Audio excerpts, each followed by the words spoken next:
my God! The slab came down with a hell of a force. With nothing to hold it up, the cross dropped back down again.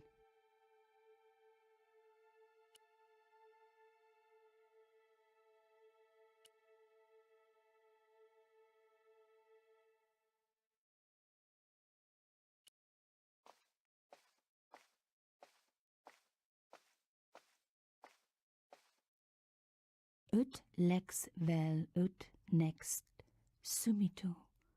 To the law or unto death submit. I guess these people didn't believe in liberté, égalité or fraternité. Yes, I'll admit it. I was a swot at school. I also wore lipstick and the nuns never knew.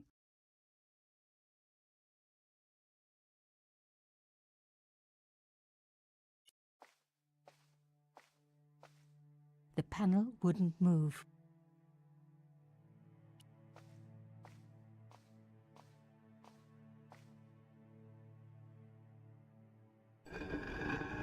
Lifting the cross closed the entrance door and also opened some kind of stone panel. Ingenious.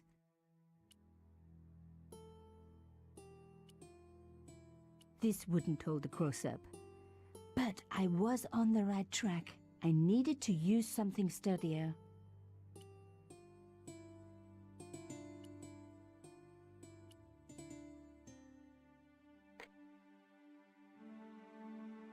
The stone cross was propped up. Now I was getting somewhere.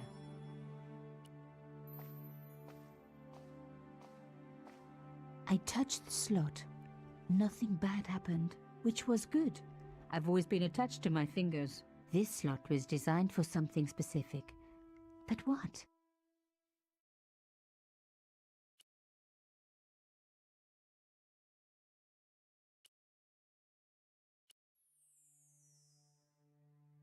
A round slot precisely carved into the stonework.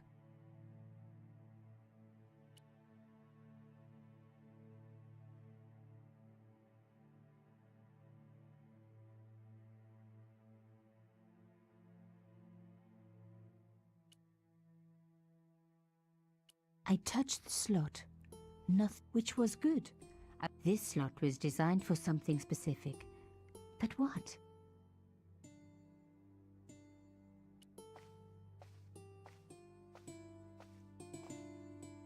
I removed the shell.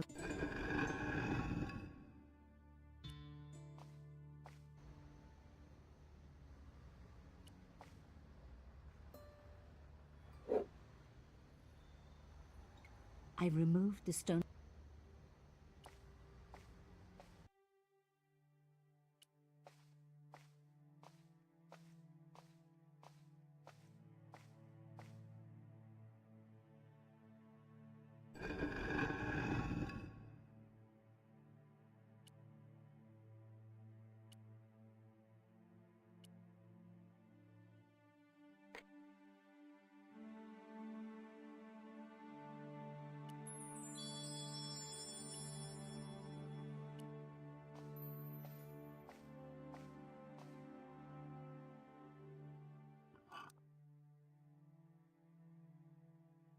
The artifact slotted into the hole perfectly.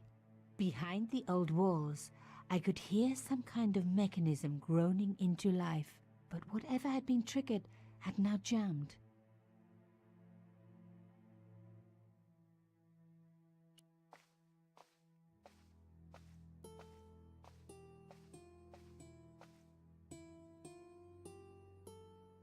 The gap was too thin for me to get a grip. I needed something thin enough to prise the door open.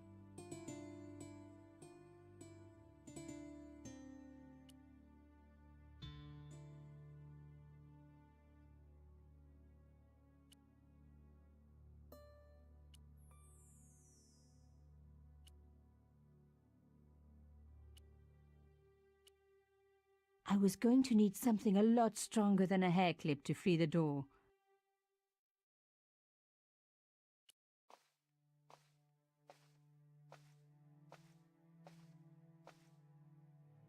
I removed the shell case. The cross didn't drop back down. Some kind of mechanism was holding it up.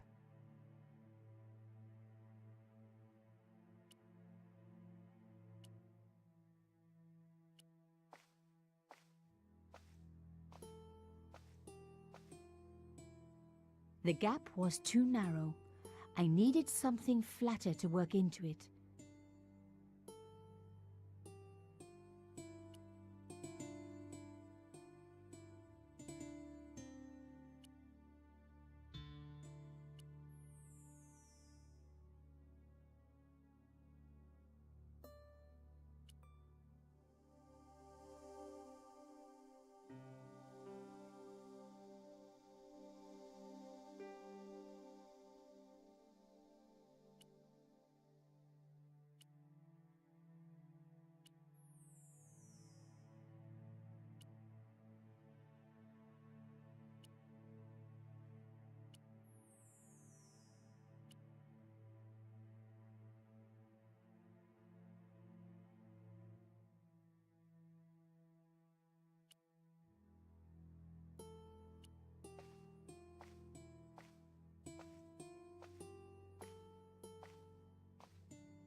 Moving the skiff would only damage it.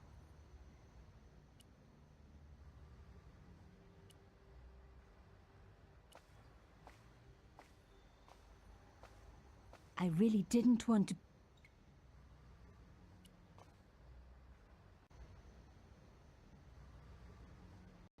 I wasn't leaving yet. I had a hunch there was more to find.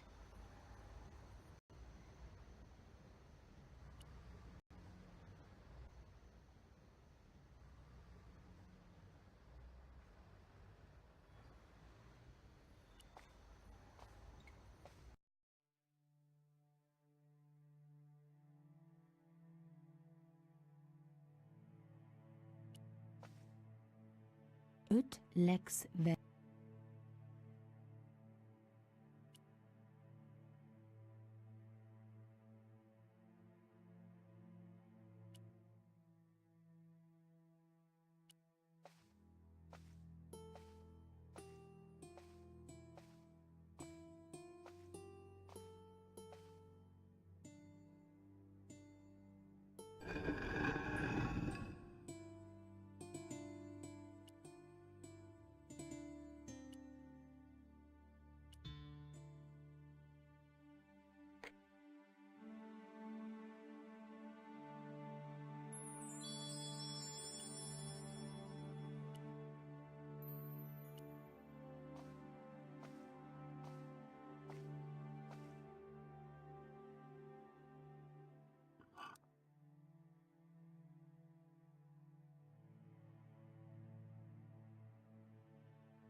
I removed the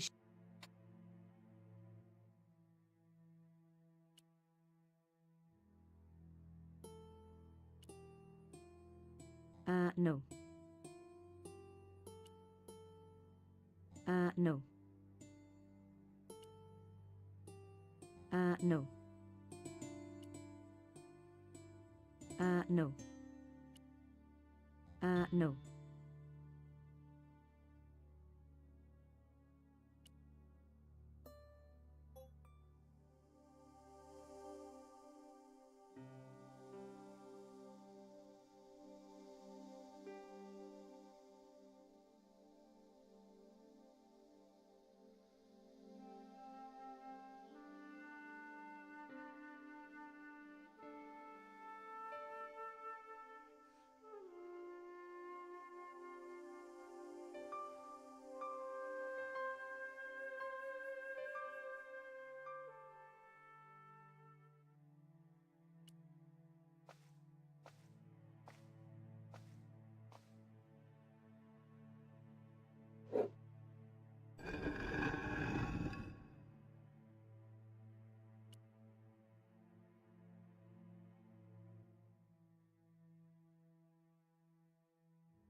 The stone slab had flattened one end of the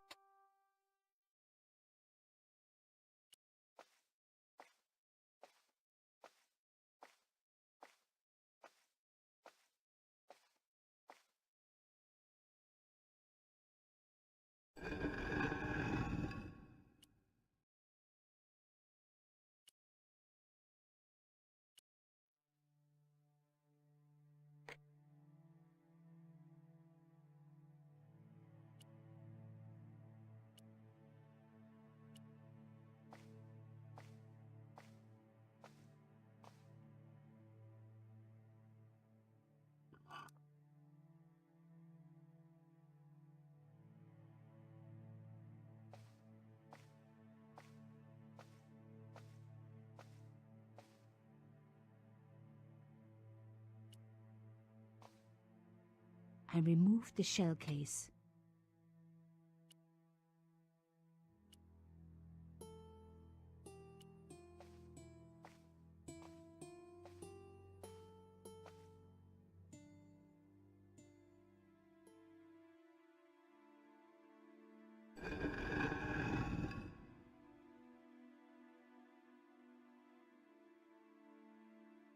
Another good use for a shell case. Another secret room. Somebody had something to hide. But was it what I was looking for?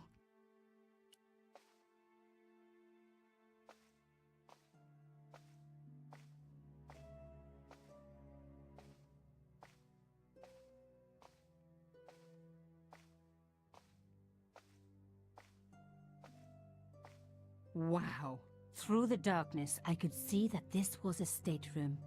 But for what purpose? And how did it tie in with Carchon?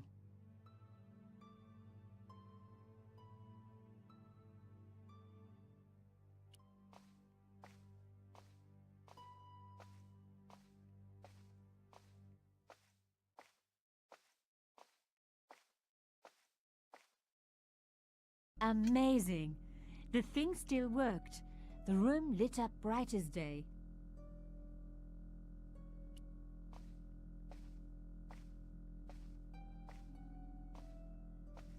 That wasn't going to help. A door like that always has something important behind it. I had to find a way to unlock it.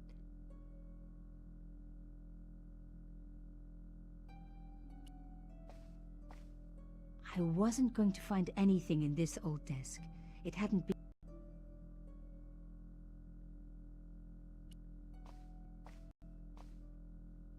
The flags had faded, but their message was still pretty clear.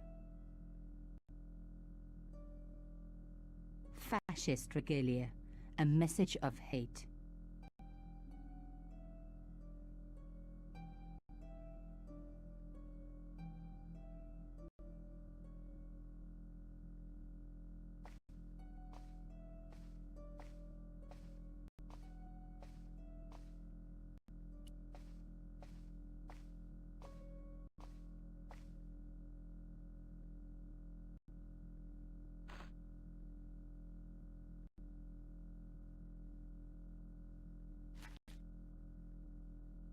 Inside the drawer, I found a note written in some kind of code.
It was pretty clear from the lack of dust that someone had been working very recently at this desk. Oh my God! The sheet was a printout with my personal information. Everything from my favorite food to my waist size. They were right about chocolate, but come on guys, I'm a size 10. There was even a picture of me, taken with a telephoto lens. Carchon wouldn't have taken these pictures himself. This was big and organized. I was part of it, and people were getting murdered. This was the article I'd written about the costume killer. My suspicions were right. Carchon had cut it out. 2 businessmen had been killed. One in Italy, one in Japan. In each case the killer had worn a costume. A penguin and then a snowman. But that wasn't the only link between the 2 murders. Both the victims had been big media do-gooders, and I proved they were just the opposite. So, how did they fit in with Carchon?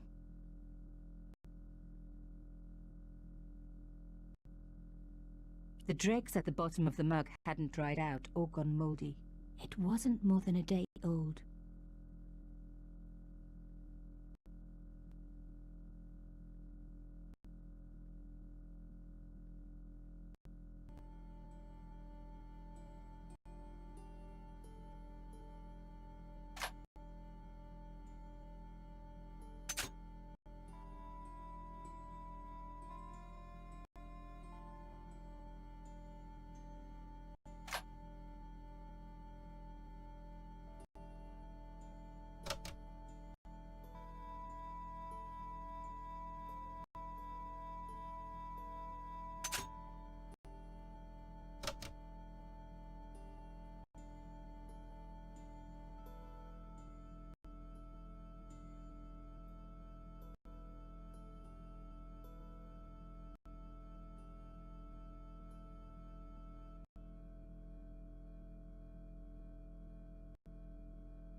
full report to follow.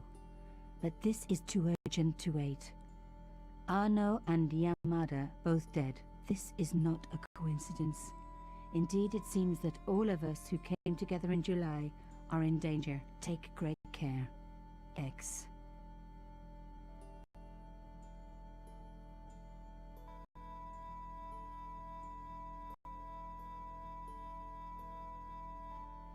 I wasn't the only one to make the connection between the costume killer murders. I'd been right all along. That was why he had asked to meet me. But what did I know that he didn't?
Damn, don't you just hate it when that happens?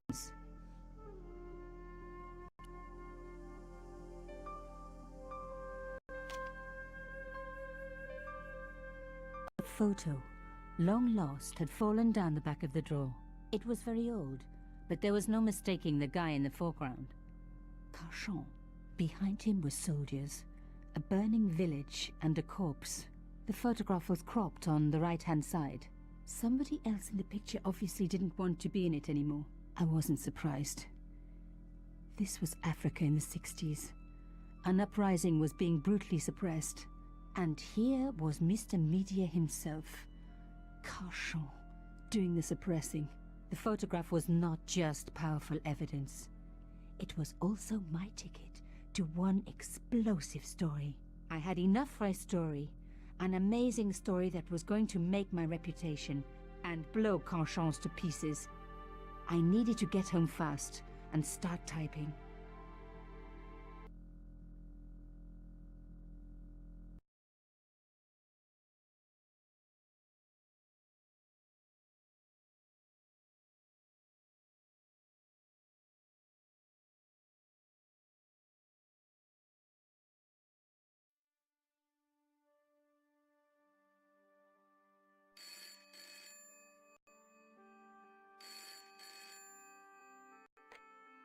Bonsoir, Collard. Nico, it's Ronnie. Hey, Ronnie, you cracked open the champagne yet? Are you crazy? What's wrong? Wait a minute. You didn't print it, did you? Of course I didn't print. That's the best piece I've written. The last, as far as I'm concerned. It's important. It's suicidal. You can't destroy a national hero. He deserved it. His corpse isn't even cold. Ronnie, 2 hours ago I told you what I'd found. You loved it. You begged me to write it up immediately. 2 hours is a long time in newspapers, Nico. Someone's got to you, haven't they? Listen up, Nicole, and listen good. Pierre Carchon had a lot of friends. Powerful friends. For your own sake. Forget what happened. You got it. End of conversation. Good night.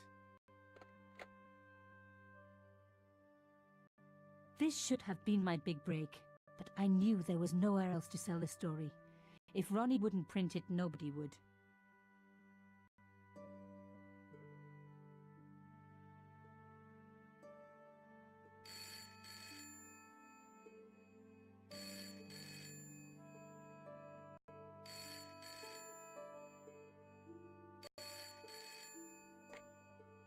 Bonsoir, Collard. Mademoiselle Collard, my name is Plantard. I need to talk to you about your story. Your Pierre Carchon story. How did you know about that? There are people out there, madame, who will be very upset by this story. Oh, really? Well, it's their lucky day. It's been spiked. Yes, I know. We must meet. We must? I have information relating to your costume killer stories. Tomorrow morning, 8 a.m., Café de la Chandelle Verte, Rue Alain Court. I shall be wearing a grey overcoat. You must talk to no one about this. You can't tell me what to... Tomorrow at 8. I'll be waiting.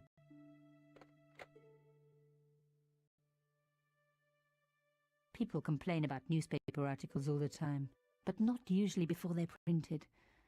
I was beginning to feel scared. This guy, Plantard, could I trust him? Should I meet him or forget the whole business?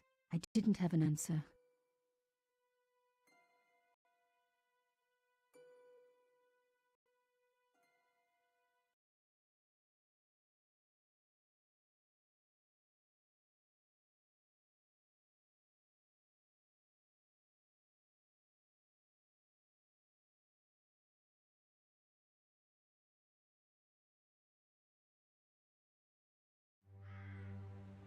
I'd only been in Paris for a week, but already I'd fallen in love with the city. My latest discovery was a little cafe, La Chandelle Verte. I was pretty sure the waitress was taking a shine to me. That old Stobart charm, I guess. Little did I know my reverie was about to be so rudely interrupted.